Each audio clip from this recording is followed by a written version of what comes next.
Oktubre 7 kasalukuyang taon 2023, gumimbal ang muling pagsiklab ng gulo sa pagitan ng Israel at Palestine. Ito'y matapos magpakawala ng libu-libong bilang ng bomba ang mga Palestina sa mismong teritoryo ng Israel. Ang naturang pag-atake ay pinamumunuan ng isa sa pinakamakapangyarihang political party sa mundo na kinilalang Hamas na siyang namuno sa teritoryo ng Gaza Strip.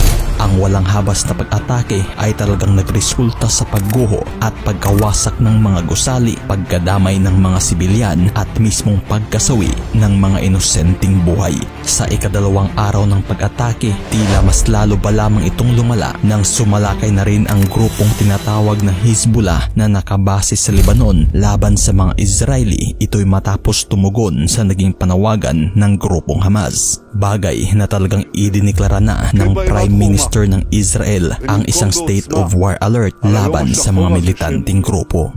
Ang panibagong pagsiklab ng sigalot sa pagitan ng Israel at Palestine ay talagang hindi na bago na nagmula pa noong unang digmaang pandaigdig. Ngunit ano nga ba ang ugat at punot dulo ng krisis na ito na dekada-dekada nang hindi nasolusyonan na siyang inaantabayanan ng buong mundo?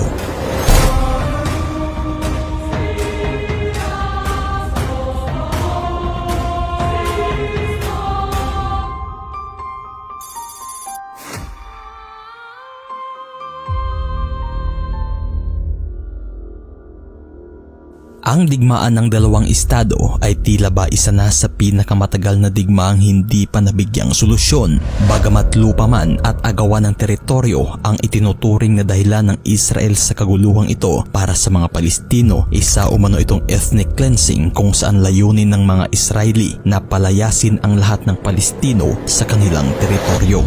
Bagay na hindi maitatangging isa na nga ang ancient religious hatred sa pagitan ng dalawa ang naging dahilan sa dekada ng alitan na mapahanggang sa ngayon ay mas lalo ba lamang lumala.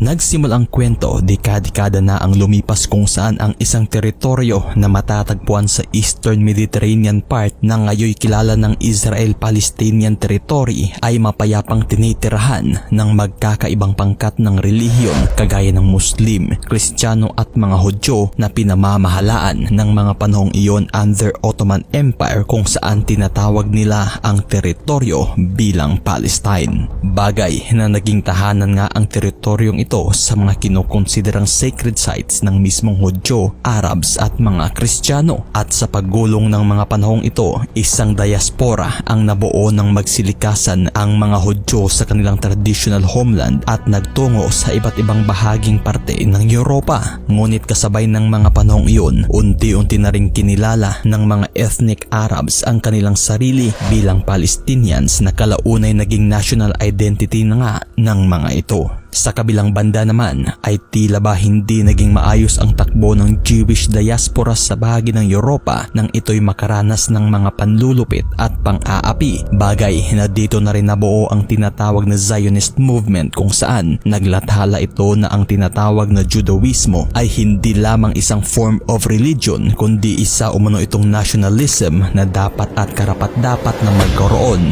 ng sariling nasyon. Kung kaya't by the year 1900s may ilang Hudyo na ang nagsibalikan sa kanilang lupang nakasanayan ang Palestine na kontrolado pa rin ng Ottoman Empire by the time. Ngunit nang matapos ang unang digmaang pandaigdig, dito na bumagsak ang Ottoman Empire na nagresulta sa pagkakontrola ng mga Briton sa rehiyon ng Palestine at sa mismong pamamahala ng mga Briton. Taong 1922, inaprubahan ng League of the Nations ang British Declaration na nagsasaad ng tinatawag na National Home for the Jewish People kung saan nagpapahintulot ito ng Jewish migration pabalik sa British-controlled Palestine. At sa pagdagsa ng mga Hudyo sa Palestine kung saan pagsasaka ang naging pangunahing hanap buhay, dito na rin sila bumibili ng ikta-ektaryang lupain galing naman sa mga non-Palestinian Arabs. Bagay na naging sanhi rin ito sa unti-unting pagtakwil ng mga Palestinian Arabs na siyang unti-unting bumuo ng tensyon sa magkabilaang panig.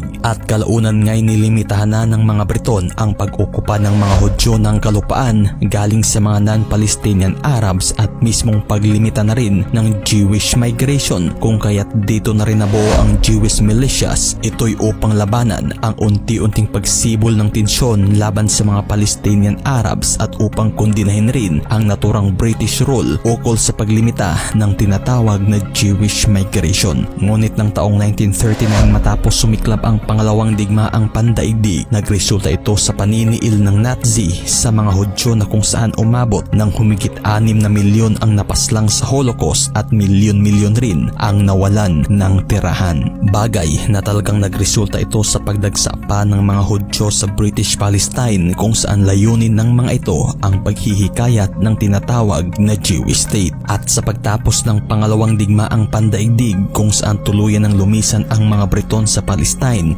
dito na naipasa ang pamamahala sa teritoryong ito sa kabubuo pa lamang na United Nations. At nang dahil sa tila simula na rin ito sa mas matinsyong pagitan ng mga Hudyo at Arab Palestinian, dito na inaprobahan ng United Nations noong 1947 ang proposal na hatiin ang buong Palestina sa dalawang estado, at ito ay ang Jewish state o Israel at Arab state na para sa mga Palestina. Ngunit ang bahagi naman ng Jerusalem City na tinuturing bilang sacred sites na para sa mga Hudyo, Arab at Kristiyano ay itinuturing na Special International Zone. Bagay na kaagad rin itong sinang-ayunan ng mga Hudyo at nagdeklara ng independence, kung saan formal ng nasyon ang Jewish state o mas kinilala na ngayong Israel. Ngunit ang desisyong ito ay hindi sinang-ayunan ng mga Arab Palestinian, kung saan itinuturing nila itong hindi patas na pumabor lamang sa mga Hudyo na umunoy pakay ng UN sa planong European colonialism. Bagay na dito na nagsimula ang digmaan, gulo at alitan sa pagitan ng mga Hudyo laban sa mga Arab Palestinian at iba pang Arab states na hindi rin sumang-ayon sa desisyon ng United Nations. Dito na pinagtulungang atakihin ng Arab League na binubuo ng bansang Egypt, Lebanon, Jordan, Iraq, Yemen at Saudi Arabia ang kaka-independente pa lamang na nasyon ng Israel. At sa loob ng 9 na buwang pakikibaka ng mga Hudyo sa sanib-pwersang mga Arab states, na ipanalo pa rin ng mga ito ang digmaan, kung saan nakontrola pa nga nila ang bahaging kalupaan ng mga Arab Palestinian, kung kaya't ang ginawang partition ng UN para sa mga Palestina ay siyang tuluyan ng nabura. Dito na rin kinontrola ng Egypt ang tinatawag na Gaza Strip na ngayoy kontrolado na ng grupong Hamas, na siyang pinagmulan din ng mga bombang nagliparan patungo sa teritoryo ng Israel. At sa timog bahagi naman ng teritoryo ay siyang kinontrola ng bansang Jordan o mas kinilala na ngayong West Bank. Sa pagtatapos ng tinaguriang Arab-Israeli War ay mas napalawak pa ng mga Hudyo ang kanilang teritoryo, kung saan halos kontrolado na nila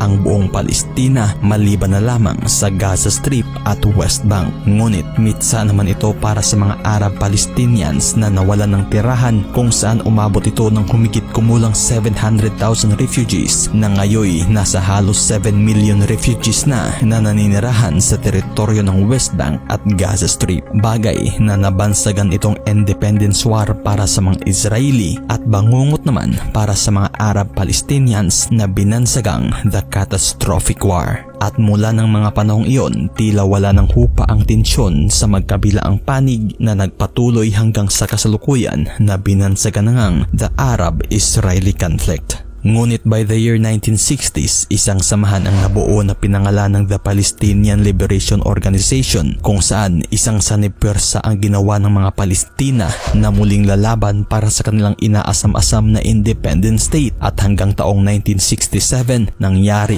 ang tinatawag na Six-Day War sa pagitan ng Israel at Palestina. Ngunit sa pagtatapos ng 6 na arawng digmaan, tila mas lalo ba lamang lumawak pa ang kontroladong teritoryo ng Israel. Ito'y matapos nilang makuha ang West Bank galing sa Jordan, Golan Heights na mula sa Syria at ang mismong Gaza Strip na nooy kontrolado ng bansang Egypt. At sa taong 1987, sumiklab muli ang gulo sa pagitan ng dalawang panig, kung saan tinatawag itong the First Intifada. Nagsimula ang kaguluhan sa mabayolenteng pag-aalsa, kung saan humantong ito sa pagkasawi ng daang-daang bilang ng mga Palestina. At sa mga taong iyon 1987, dito na rin nabuo ang Palestinian Islamist Political Organization o Hamas na siyang naging pangunahing kalaban na nga ng Israel hanggang sa kasalukuyan kung saan missile attack ang pangunahing sandata ng mga ito. At sa paglipas ng panahon, isang peace agreement ang nabuo sa pagitan ng Palestinian Liberation Organization at Israeli kung saan tinatawag nila itong Oslo Accords. Ngunit ang naturang peace agreement na binuo ng magkabilaang panig ay bigla na lamang sinabotahe ng grupong Hamas kung saan nagpadala ito ng mga suicide bombers. At nang dahil nga sa hindi pagkatupad ng naturang peace agreement taong 2000, sumiklab muli ang gulo at tinatawag itong Second Intifada na tumagal ng halos 5 taon hanggang 2005. Ang gulong ito ay kumitil ng humigit 1,000 Israeli at 3,000 Palestinian naman.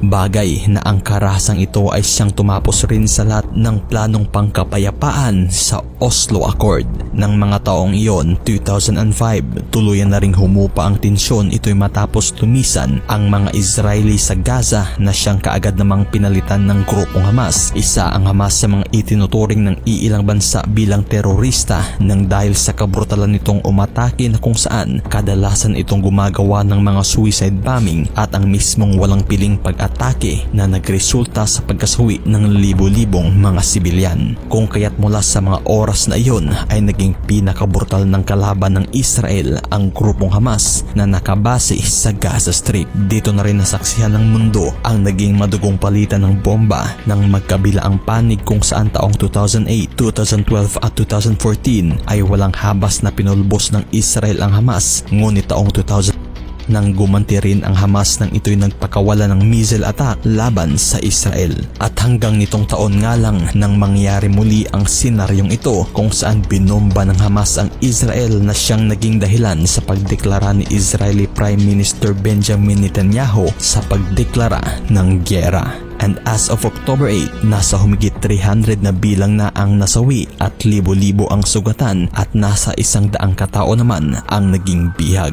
Ayon sa naging pahayag ng Hamas, naganti lamang umano ang pag-ataking ito sa naging kabrutalan at opensiba ng mga Israeli sa mga Palestinong nagsasamba sa Al-Aqsa Mosque sa Jerusalem. Matatanda ang taong 2014, panahon ng Ramadan, nang harangin ng mga Israeli soldier ang lagusan sa Old City east of Jerusalem kung saan dito ang tinaguri ang banal na lugar ng mga Muslim kung sila'y mananalangin. Bagay na sa halip na panalangin, humantong ito sa gulo at protesta na siyang lalo pang nagtaas tensyon sa pagitan ng Israel at Palestine.